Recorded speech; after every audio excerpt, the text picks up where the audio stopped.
លើកូនភ្នំតូចម្ដងហើយ camping ខ្ញុំម្ដងណា solo ដែរ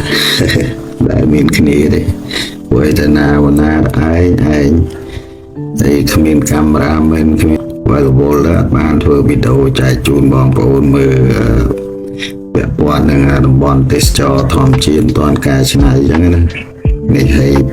លេងខ្ញុំមកនេះបោះតង់លើផ្ទាំងថ្មខ្មៅហ្នឹងកូនភ្នំតូចហ្នឹងអូខេអូបរិយាកាសជុំវិញខ្លួន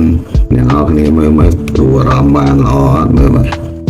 ហើយសម្រាប់ខ្ញុំប៉ុណ្នេះអែមជុំវិញខ្លួនព័ទ្ធដោយភ្នំហ្នឹងហើយនេះឡើយខ្ញុំបានមកដល់កន្លែងដែលខ្ញុំត្រូវចំណាយពេលវេលាធ្វើអារម្មណ៍មួយធម្មជាតិដែរហ្នឹងហើយចាំមើលបងប្អូនតែហ្នឹងហើយនេះហើយមកដល់ហើយមិនអ្នកឯងទេនេះបាន3នាក់កូវីដហើយនឹងពី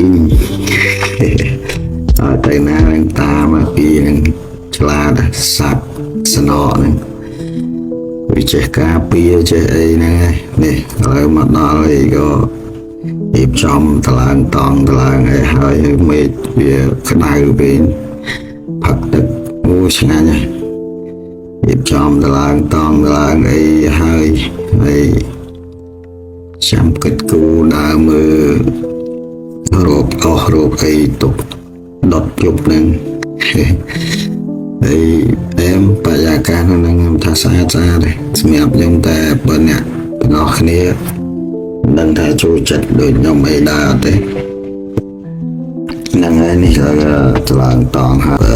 វីដេអូ original ខ្ញុំខ្លះហើយនឹងសម្លេងធម្មជាតិខ្លះបាទចូលរួមស្ដាប់អ្នកគ្នាហ្នឹងហើយអូខេយប់នេះសម្រាប់ហ្នឹងហើយទេសភាពមួយនេះមកព័ទ្ធដោយភ្នំអូញើសជោគខ្ញុំដាក់ភ្លើងដល់អីហើយអស់